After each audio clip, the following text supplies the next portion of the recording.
Thanks for joining this recorded presentation, which will cover new opportunities and system solutions for mobile edge computing.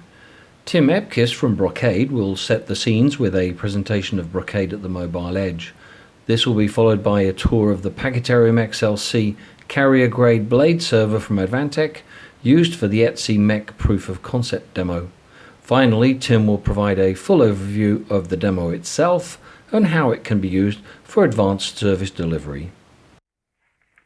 Hello, I'm Tim Epkes, Principal Software Architect in Mobile and Data Center Networking at Brocade. Today we're going to talk about mobile edge computing and the drivers for it. New technologies surrounding digital transformation are changing the way that we need to look at network architecture. Technologies like IoT and machine-to-machine send traffic smaller in size with increased frequency from an ever-growing number of devices and require lower latencies. Gaming applications are focused on enhancing the customer experience by reacting to network conditions to ensure a smooth customer experience on their platform, for example. 5G promises higher bandwidth, higher capacity, and lower latencies, enabling IoT and machine-to-machine analytics, machine learning opportunities, and streaming video to become more prevalent on wireless networks. These rising services will impact customer experience and result in higher OpEx and CapEx to the mobile operator. Technologies like SDN and NFV on the MEC platform can help alleviate some of the upcoming struggles for operators as well as enable new potential revenue streams. The new mobile edge is enabling services that customers want to consume to increase productivity, quality of life, and give them an advantage in the business world. Mobile service providers have an opportunity to enable these services in a smooth and efficient manner through new services offerings leveraging cloud and NFV technologies. Dynamic service chaining at the edge of the network will offload customer traffic quicker and provide various orderable service chain combinations like firewall and VPN and breakout. For example, localized cloud services can increase customer satisfaction and offload unnecessary traffic from the backhaul. Security and analytics closer to the user will potentially help stop attacks before they become a problem to other users in the affected area. Here we can see a high level of various components that enable the future mobile network. Edge computing in various forms, as well as data mining and orchestration, make deployment of services quicker and easier.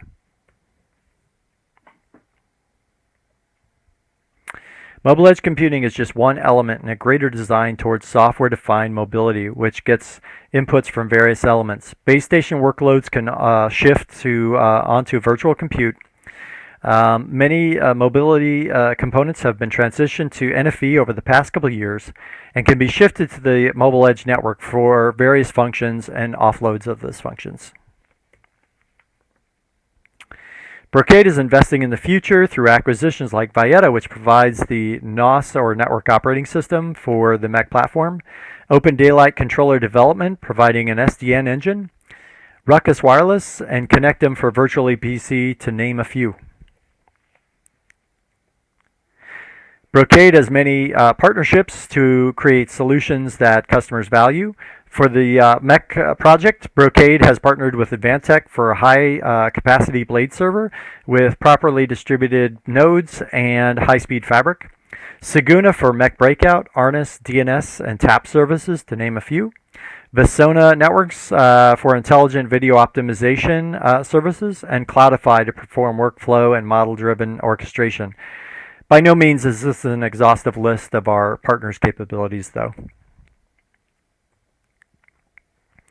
ROI has been a hot topic when it comes to edge computing, and I think it not only does it have legs in OpEx and CapEx area, but in some cases provides sources of new revenue where the operator is providing a service to the application provider.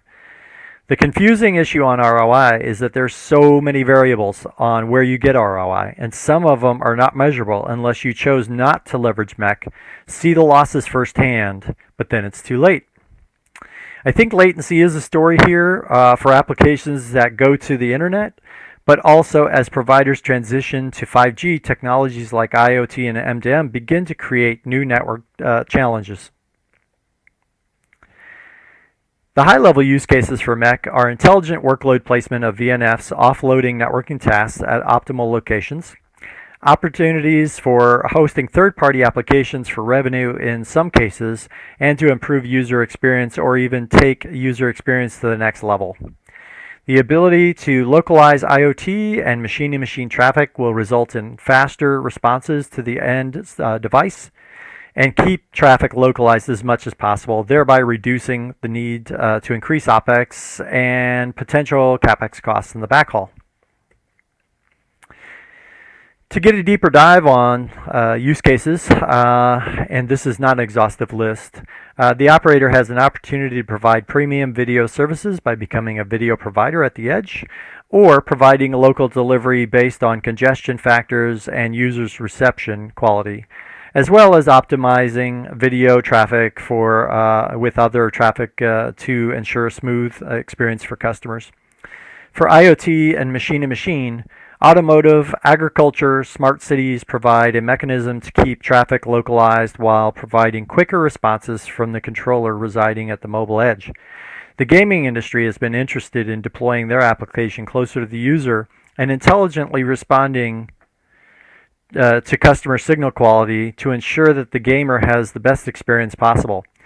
Providing authentic augmented reality that is local to the user and delivered with as little delay as possible is a value to the gaming industry as well, and may serve as a potential revenue source because the operator is providing a service to their service. Of course, security has way more use cases than the ones that I've listed in this slide. But DDoS attacks from UEs has been increasing and provides an easy attack vector. When dealing with DDoS, early detection is extremely important, and then the ability to remediate and possibly remedy the UE has value to the operator as they remediate the attack close to the source as possible, thereby not affecting all users in that location. As we move towards new technologies in the user sphere, and those technologies grow, and we will see more demand for bandwidth increase. 5G will enable that ability further, which is a good thing, but makes it even more important to keep traffic localized so that the costs of the backhaul stay in check, as well as delays due to congestion on the backhaul are not introduced, affecting an ever-growing customer base. In the past, we had the philosophy of keep 80% of the traffic local and route the remaining 20%. I'm not sure we accomplished those numbers, but I think that we need to go back to that way of thinking, which is to keep as much as possible localized and route whatever you have to. This keeps OpEx costs down and improves customer experience. This is not an exhaustive list, but they do have things in common.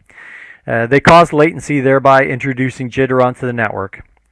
This results in a negative experience for the customer and thus churn. This slide provides reinforcement on the benefits of localization and/or possible aggregation of data. I'll let you give you a second to go over this a bit.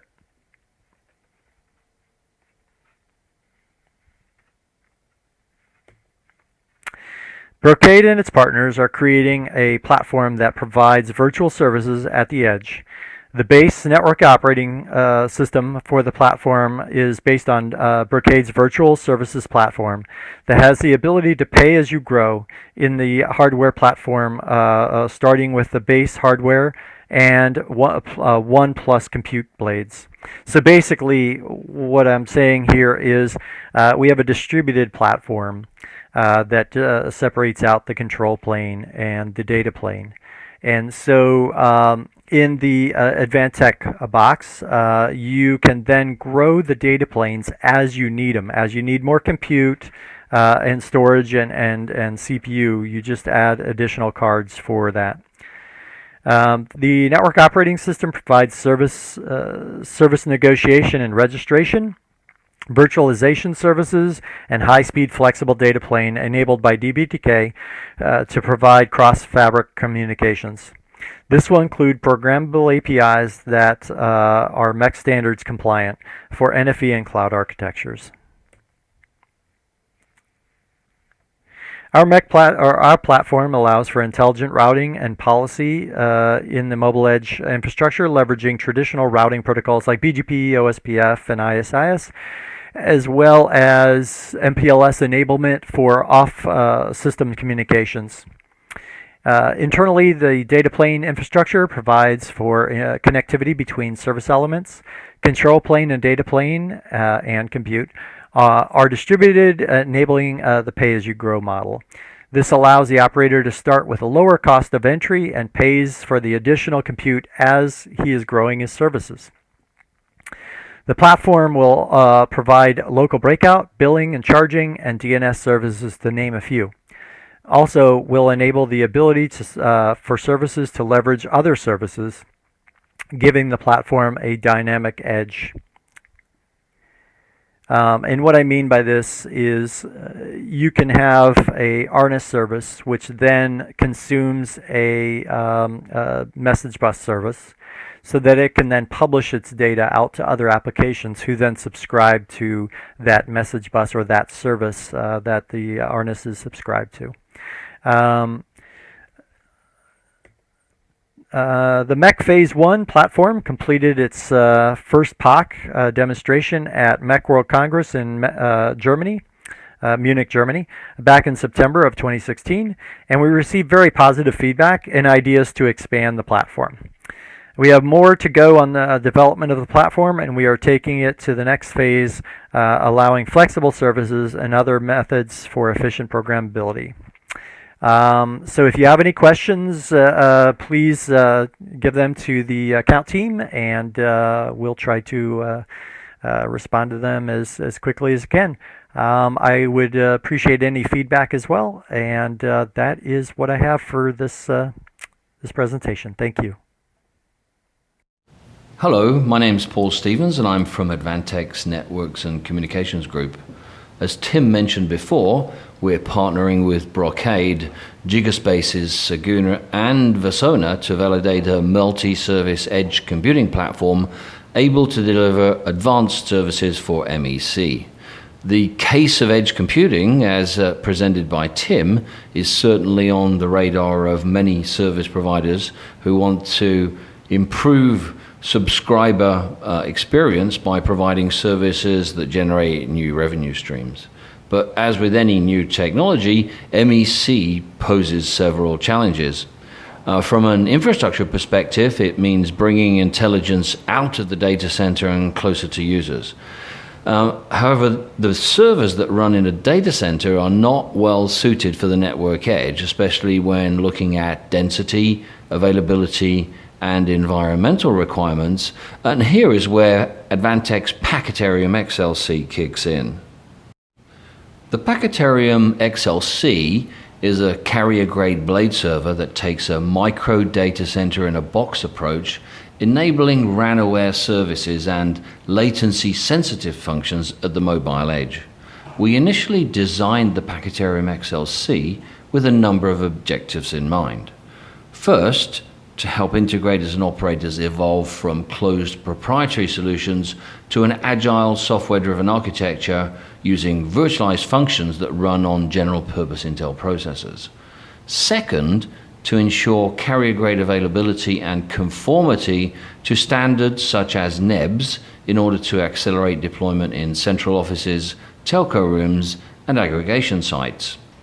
When designing the Packetarium XLC, we put scalability and flexibility first, offering sufficient compute capacity to deploy new services, such as those described by MEC now, and at the same time, pave the way to 5G, being ready for early 5G service adoption.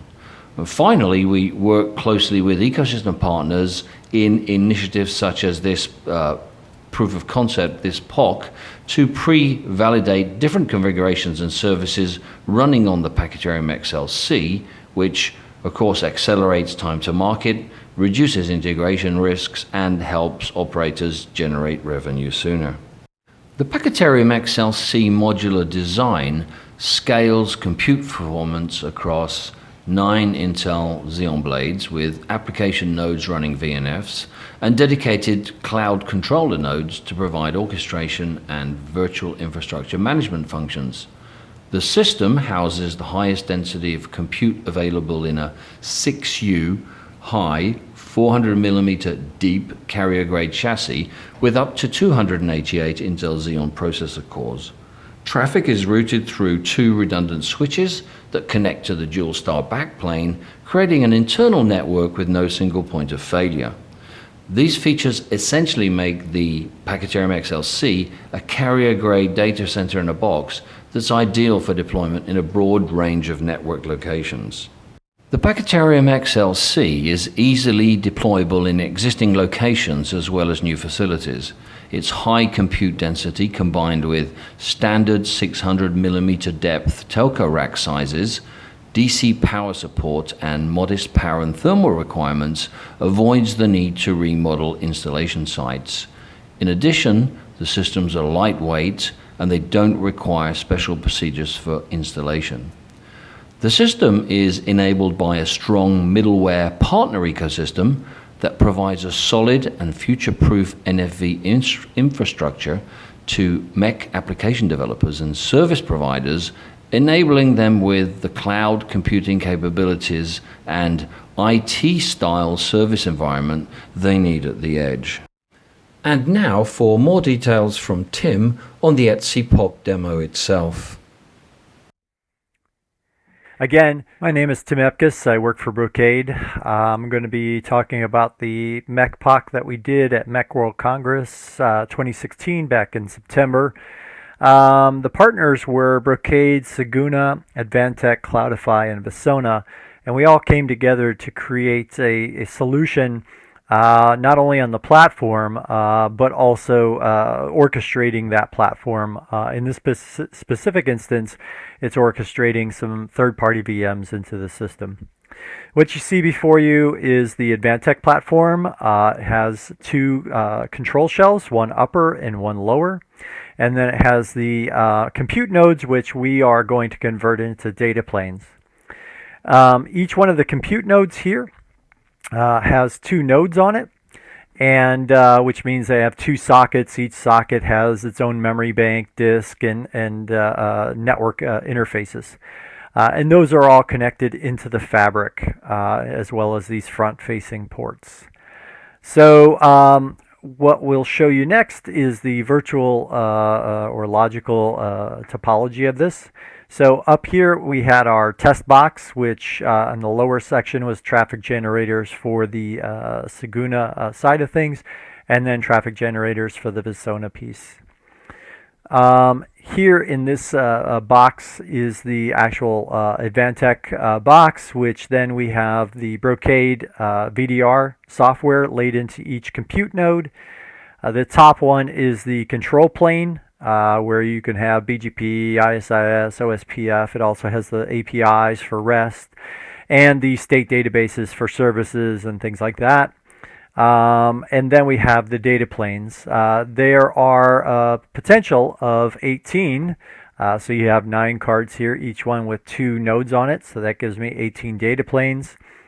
So we're only using 3 of them for the PoC.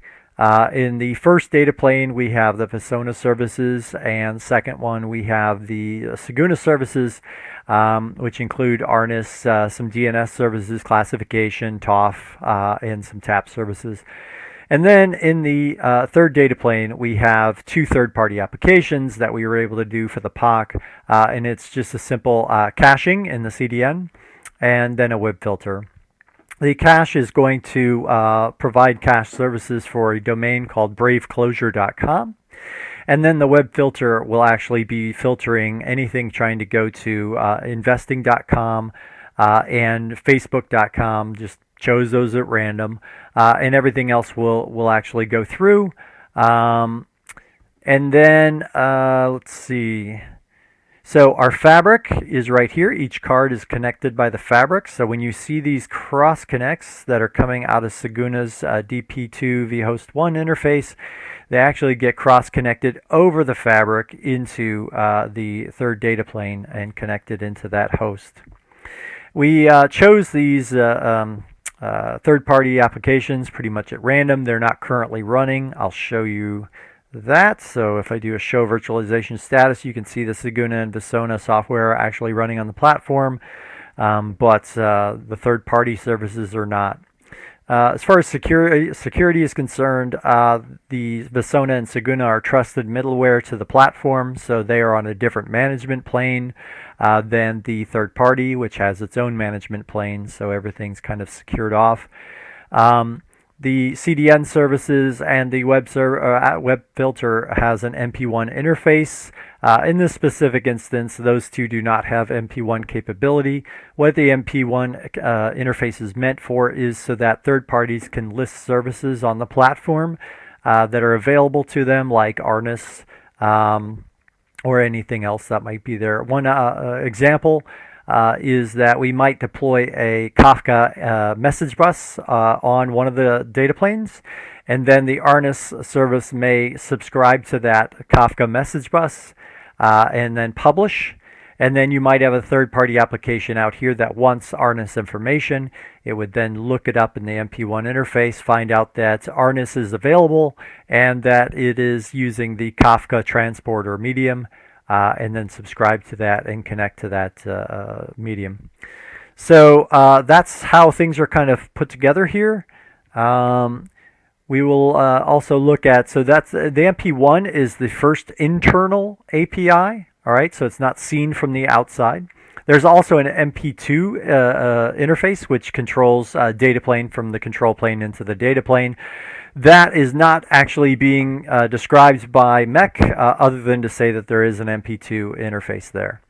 The other ones are the MM5 and MM7. Those are external facing, so we'll look at those. The MM5 is for the Mobile Edge Platform Manager, so if we expand that, we get a host of URLs here. These endpoints are not standardized. They were there for the PoC. Standardization of endpoints and data structures will be done in December of 2016. So to give you an example, so here we have a data model. We can kind of see what the data is that it's looking for. And if we look at the model itself, we can find out what type it is. It's an array. Here we have a Boolean. Here we have a string, and then it also gives you, like, here's the options. So under type, there's breakout, inline, and tab. Again, these have not been validated yet, so this is just for the PoC instance. If I go to config app, basically what I'm going to look at is what applications have been, or profiles have been deployed, and currently it should come back with an empty set. There are none actually deployed currently. And then if we look at the DNS entries, which the cache will rely on, we look at that, and we see that there are no actual entries here for braveclosure.com or any other domain. So kind of going back to the picture here, the GGSN1 in my test box is actually going to be sending traffic that will be intercepted by the cache. So it's got its own IP address range, so does GGSN3, and we will classify on the source IP address. And so that will then trip a rule here to say, okay, are you asking for braveclosure.com? If you are, a DNS entry will be returned to them that gives them the next hop of this particular cache. In GGSN3, another classification has been done here in the Saguna software that then says, okay, your source address is here, and he sends all traffic, web traffic, that out to the web filter. The web filter then does its classification to find out if it's allowed or not allowed, and if it's allowed, they go out to the internet. If they are not, then they're blocked immediately. So we'll show that. And then if we look at the MM7 interface, so MM7 is for the Vim interface, and basically you'll be able to instantiate your VMs from here. If I look here, see if I have any currently running, I don't. This should be an empty set. This is just a string that I haven't taken out yet, but you'll see that actually change when we go through the demo. And then we have the Cloudify console. So what I will do here in Cloudify is create a deployment. I have some blueprints made, but I have not created the deployment yet. So we'll say this is cache 1, and we'll create that one, get that going. And then we'll go ahead and go to the web filter and create a deployment there.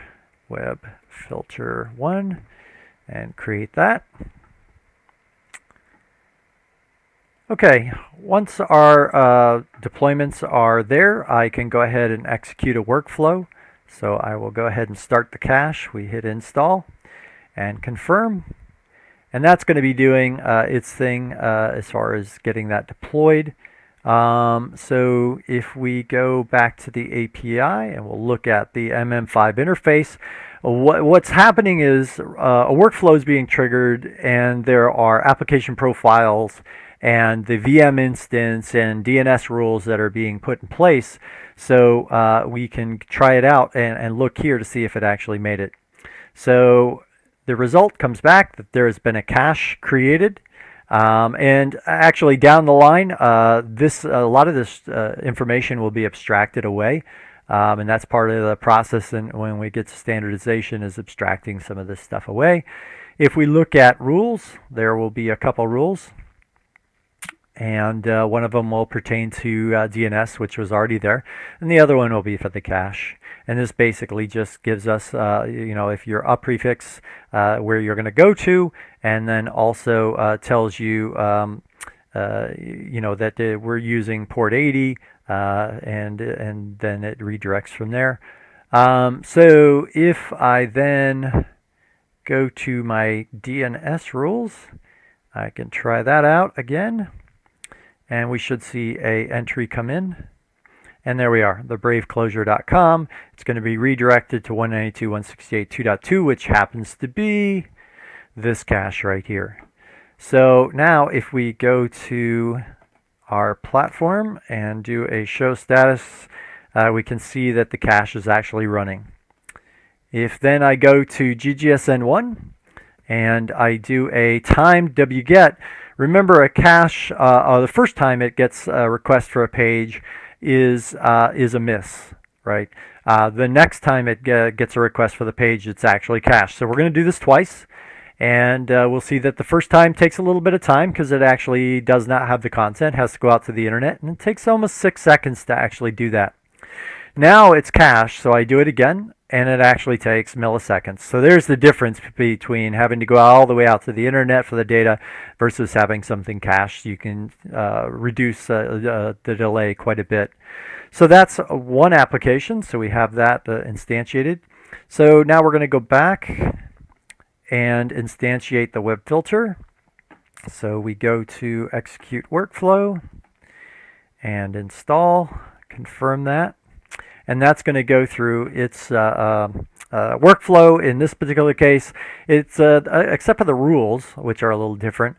Everything else is pretty much the same. There's no DNS entry here. So if we look and do a MM5 on the app, say try it out, we should get not only the cache, but we should have the web filter in place as well. And there it is. So there's the web filter information. And then if we go down to rules, we should see additional rules here. So we'll try that out again. And now we should have not only the cache, but we'll have the web filter as well. And there's that. So that is the MM5 interface. If we go to MM7, which handles the virtual hosts, there should be 2 of them now. So if I try it out, there's the cache, there's the web filter. Now I can get more data. So I go to the get here, I put cache 1. Go and we try it out, and what you'll see is the name, number of CPUs that it's been assigned. Some of this data will actually be abstracted out, and then it tells you the interfaces that were actually created, and then so the UUID and memory. So the interfaces, and what we want to do for the PoC is to abstract them away. So that when you actually do a create, we'll go to the post here and put that here, you'll just name the type of interfaces you want. And those should be given in a listing on the MM5 interface. So here we have one that's MEC facing. Now, what I'll probably do is, because you're going onto a MEC platform, that should be implied, that you're going to have a MEC interface. So what we'd probably do is say, all right, I want an internet interface, okay? But it has to be there. You have to have some way to know that there's an internet interface there. If you go to MM5 and we look at guest interfaces and do a try it out, and this is what the portal would actually have to do the wget for, and it would say, hey, I got a MEC interface and an internet interface that you can consume or subscribe to. So that's what the portal would go to, and then present that to the end customer so they could see what interfaces are available on that platform. So that's how that would all work, and we have those working, the web filters in place. We can take a look at the web filter detail as well. So if we copy and go down to that and try that out, we have all the web filter data. If we switch to the controller and do another show virtualization status, we see we have the web filter actually running. And then if we go to the GGSN3 test box, which is this one right here, that's going to be for the web filter traffic. So I will do a wget for yahoo.com, which isn't the one that's actually restricted. So what you'll see here is that it actually goes out to the internet and downloads the content, right? So I wanted to show you that I wasn't black holing everything. Then we go ahead and do a wget for investing.com. And we immediately get filtered, right? And if I do facebook.com as well, you'll see that I am filtered. So the filter's in place. It is now filtering out based on the classification. And in this particular case, we basically just took source address, but we could classify on anything. TEIDs, source and destination address, a whole host of ways to match that. So that is what the platform does, and that is my demo. So thank you for your attention. I appreciate it, and you have a great day.